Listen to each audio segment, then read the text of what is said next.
రాజకీయంగా ఒడిదుడుకులు సవాళ్లు ఎదుర్కోవడం అలవాటుగా మారిందని మంత్రి కొండా సురేఖ తెలిపారు. ఎమ్మెల్యే కడియం శ్రీహరి తన పరిధి కాకపోయినా సమీక్ష నిర్వహించి వివాదానికి కారణమయ్యారని ఆరోపించారు. యాదగిరిగుట్ట నూతన పాలక మండలి విషయంలో తనకు ఎలాంటి అసంతృప్తి లేదని క్లారిటీ ఇచ్చారు. కాంగ్రెస్ ఇన్ఛార్జి మీనాక్షి నటరాజన్ ముఖ్యమంత్రి టీపీసీసీ చీఫ్కు కడియం శ్రీహరిపై ఫిర్యాదు చేశానని అంటున్న దేవాదాయ శాఖ మంత్రి కొండా సురేఖతో మా bureau chief Shekhar face to face.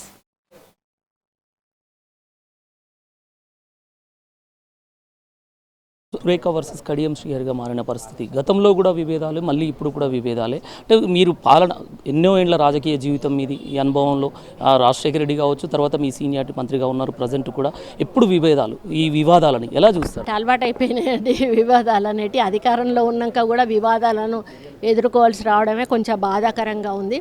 ఎందుకంటే మేము ఎవ్వరి జోలికి వెళ్ళలేదు, ఎవరిని కూడా ఇబ్బంది పెట్టలేదు. మా పని మేము చేసుకుపోతున్న తరుణంలో కూడా మమ్మల్ని కావాలని రెచ్చగొట్టి బయటకు అంటే మమ్మల్ని తీసుకొచ్చేటువంటి ప్రయత్నం చేస్తూ ఉన్నారు. గతంలో ఎమ్మెల్యేలతోటి కంప్లైంట్ ఇస్తే మేము ఎక్స్ప్లెనేషన్ ఇచ్చుకున్నాము. దాని విషయంలో ఏఐసిసి ఓకే అనింది, తప్పు మాది లేదని తెలిసింది, వదిలిపెట్టింది. ఇప్పుడు ఎమ్మెల్యేలు అందరూ కూడా మాతోటి మంచిగానే ఉంటున్నారు.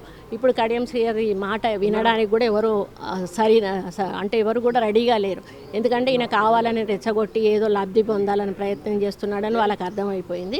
ఇప్పుడు ఇంకేం చేశాడు మరి, ఈయన ఈ విధంగా వచ్చాడు. ఈ విధంగా వస్తే నాకేం ఇబ్బంది లేదు. ఆయన రిప్రజెంటేషన్ ఇచ్చుకుంటా ఇవ్వద్దని అంటుంది, ఆఫీస్కు పోవద్దని అంటుంది. ఇది ఎక్కడి న్యాయం? నేను ఎమ్మెల్యేను, నాకు అర్హత ఉంది అనేటువంటి మాట మాట్లాడుతున్నాను.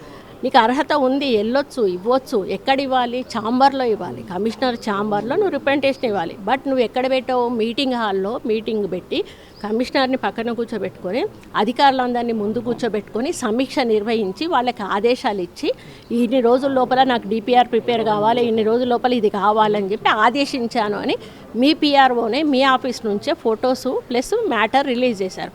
అంటే సమీక్ష ఎవరు నిర్వహించాలి? కమిషనర్ ఆఫీస్లో ఎవరు ఆదేశించాలి, ఎవరు నిర్వహించాలి? దానికి ఆన్సర్ నీకు తెలుసు, కానీ నువ్వు కప్పిపుచ్చుకునే ప్రయత్నం. వార్తల్లో ఉండడానికే కొండా సురేఖ ఇలాంటి కాంట్రవర్సీ క్రియేట్ చేసి అస్తమానం అంటున్నాడు. పెట్టకపోతే నేను ఎందుకు మాట్లాడేదాన్నండి? ఆయన నిన్న మీటింగ్ పెట్టకపోతే ఇన్ని రోజుల నుంచి నేనేమన్నా మాట్లాడానా? మీ మీడియా వాళ్ళు చాలామంది ఫోన్లు చేస్తూ ఉంటే నేను ఫోన్లు కూడా లిఫ్ట్ చేయట్లేదు. ఎందుకనంటే ఏం మాట్లాడితే ఏం వస్తుందో అని చెప్పేసి. ఆయన మొదలుపెట్టిన దానికి నేను క్వశ్చన్ చేశాను, ఎందుకు చేయాల్సి వచ్చింది? అట్లా చేయాల్సింది కాదు, చేసే విధానం తప్పు, నువ్వు వెళ్ళి ఇచ్చుకో కమిషనర్కి, కాదు నువ్వు మీటింగ్ పెట్టడం తప్పు అని చెప్పాను. అది ప్రభుత్వానికి సంబంధించినటువంటి ఆఫీస్లో మీటింగ్ పెట్టడం అనేది అది తప్పు. కుమార్ గౌడ్ కావచ్చు, సీఎం కానీ ఎలాంటి హామీ ఇచ్చారు ఈ గొడవ విషయంలో? సీఎం గారికి సంబంధం ఏం లేదండి, ఇది అడ్మినిస్ట్రేషను పార్టీకి సంబంధించిన ఇష్యూగా నేను భావిస్తూ ఉన్నాను. కావాలని ఒక ఎమ్మెల్యే వచ్చి ఇట్లా ఇవ్వడం కరెక్ట్ కాదు అని అధిష్టాన వర్గానికి మహేష్ గౌడ్ గారికి ఇవ్వడం జరిగింది. మహేష్ గౌడ్ గారు తప్పకుండా వివరణ తీసుకుంటాము అని అడిగారు.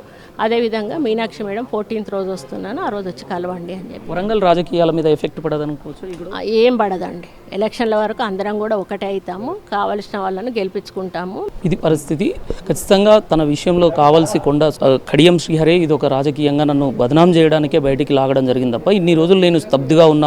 కానీ తన పరిమితి కాకుండా, తన పరిమితిని మించి తను ఏదైతే ఎండోమెంట్ అధికారులతో రివ్యూ విధించాడో దాంతోటే మొదలైంది తప్ప అంతకు మించి లేదు. ఖచ్చితంగా తన మీద చర్యలు తీసుకోవాలని చెప్పేసి సీఎం రేవంత్ రెడ్డికి, అలానే టీపీసీసీ చీఫ్ మహేష్ కుమార్ గౌడ్కి కూడా ఫిర్యాదు చేయడం, ఖచ్చితంగా వాళ్ళు పార్టీ పరంగా చర్యలు తీసుకోవాల్సిందిగా మహేష్ కుమార్ గౌడ్ని కూడా కోరడం జరిగింది. ఖచ్చితంగా వాళ్ళు కూడా ఈ విషయంలో నాకు హామీ ఇచ్చారు.